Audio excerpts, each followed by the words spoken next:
안녕하세요. 법학 박사, 법무사 전문위원, 동국대학교 겸임교수 김철중입니다. 오늘은 우리 시청자님들한테 어떤 도움을 드릴까 생각해 봤는데,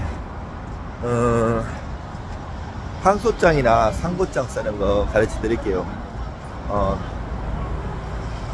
원래 뭐든지 그 불복을 하려면 원심법원에다가 해야 돼요. 무슨 말인가 하면, 만약에 내가 1심 판결에 대해서 불복하려면 2심에다가 항소를 하지만 그 항소장 자체는 1심 법원, 원심 법원에 해야 돼요. 그러면 만약에 2심 법원에 내가 불복한다 그러면 그 3심 대법원에다가 상고장 내는 거지만, 불복하는 거지만 상고장 자체는 2심 법원, 원심 법원에 내야 돼요. 그래야지 그 원사건 기록이 있는 법원에서 상급법원으로 보내걸랑요. 상급법원으로 보내면 그거는 민사든 형사든 다 마찬가지예요. 대신 기간의 제한이 있어요. 그 만약에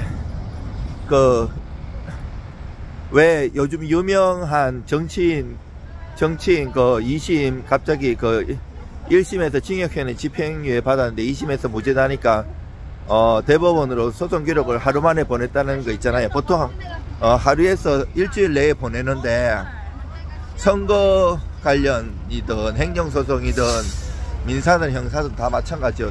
대신 기간의 제한이 있어요. 무슨 말인가 하면, 형사소송은 피고인 죄진 사람이 판사님 앞에서 선고를 받잖아요. 그럼 내가 인지를 하잖아요.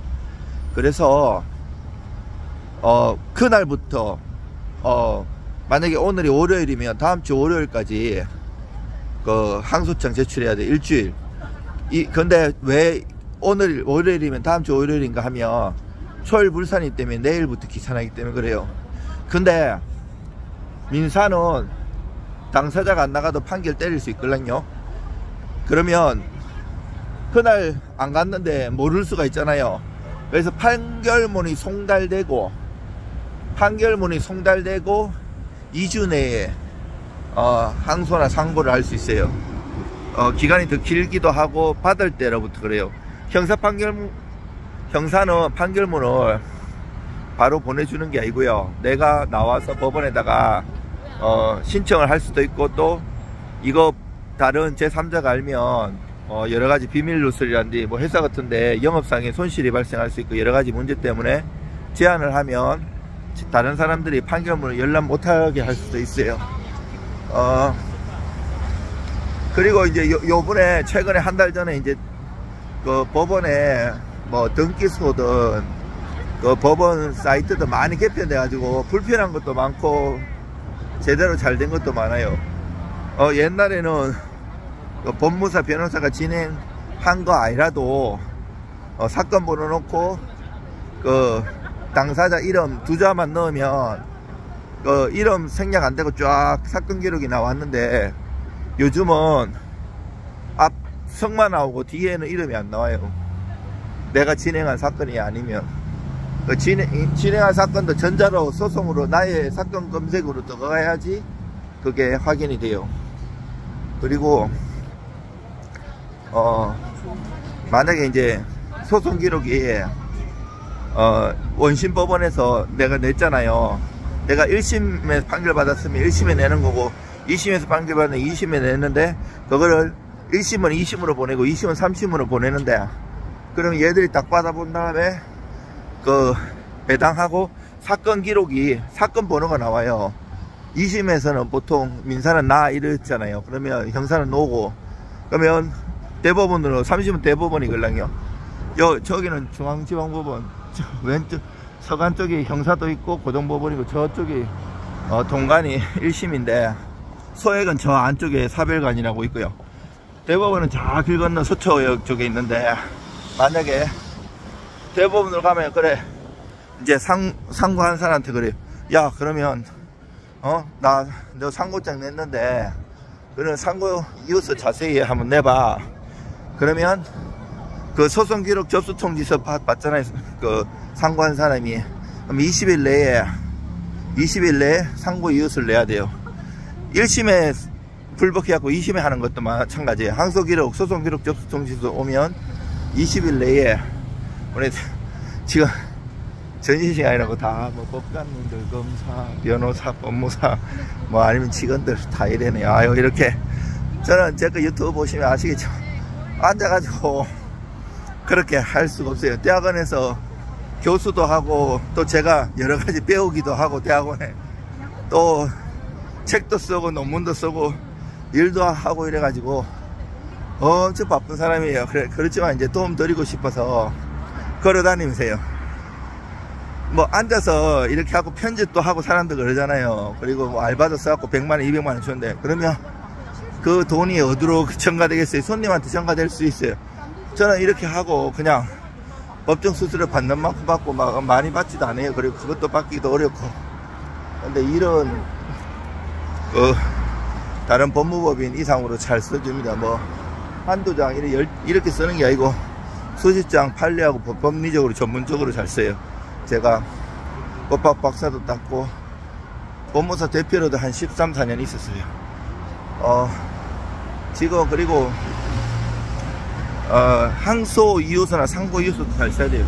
2심하고 3심은 또 달라요. 2심은 1심, 2심은 사실심이라 가지고 사실심을 잘 건드릴 수 있는데 3심은 법률심이라 가지고 사실 내용만 정확하게 쓰면 안 돼요. 뭐 그리고 형사 같은 경우에 이게 형이 너무 과중하다. 3심 원래는 안 되는데 예외적인 판례가 있고 그 사건마다 달라요. 사실도 무조건 안 쓰라는 얘기 아니고 법리 오해가 주를 이루지만 사실적인 것도 그거를 오해해 가지고 법리를 잘못 적용할 수도 있거든요. 그런 것부터 해 가지고 제대로 법리적으로 전문적으로 잘 써야 돼요. 이 상고장이나 상고 이유서 이것도 처음에 뭐 추후 제출하겠습니다 하면서 안 써도 되지만 보통은 간단히라도 쓰고 다음에 소송 기록 아까 접수 통지서 오면 20일 내내 써야 된다 했잖아요. 그때 써요.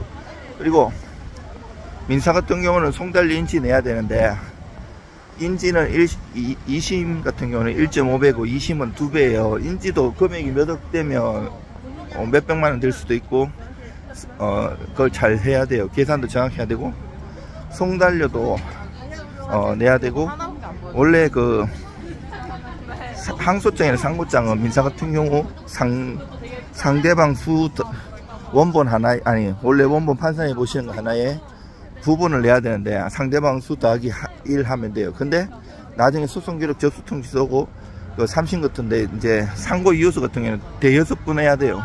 그런 것도 잘 계산해야 되고 물론 전자소송 같은 경우는 안 해도 돼요. 그리고 이제 법원 여기 왔습니다. 법원 여기 법원 왔고 저도 서류 접수하러 왔습니다. 접수하는 김에 이랬는데 야 벌써 봄은 왔지만 날씨가 꽤 추웠어요.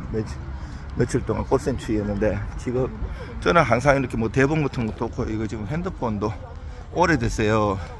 돈 아끼려고 안 바꾸는 건 아니고 뭘 한번 바뀌면 뭐 이렇게 다운받고 이런 게 시간도 아깝고 그래서 안 하고 있는데 이 핸드폰도 별로 좋지도 않은데 이렇게 찍고 있어요. 여러분들 그렇지만 내용이나 이런 거는 제가 오랫동안 법 공부만 35년 넘어 했죠. 벌써 법대를 19살에 와가지고 지금 50대 중반이니까 그 대충 안 해요. 대충 안 하고 되게 꼼꼼하게 모든 일을 저희들 같은 경우는 뭐 돈을 많이 받고 하는 게 아니라서 골고루 모든 일을 다 해요. 소송이든 강제집행이든 등기든 집행이든 민사 형사 가리지 않고 다 하기 때문에 골고루 모든 일을 다 잘합니다. 여러분들 힘든 일 있고 어려운 일 있으면 연락해 주시면 제가 잘 도와드리겠습니다. 여기 지금 손님이 기다리기로 했는데 손님이 안 보이네요. 손님이 전화가 가지고 지금 서면을 작성해 갖고 왔는데 이제 점심시간이 다 돼가서 이제 여기 공무원들, 판사님들 이제 다시 업무하러 가시는 것 같습니다. 저 안에서 기다리는 건데요. 제 손님이 서면을 써가지고 오랜 고객입니다. 사장님. 예, 만났습니다. 예.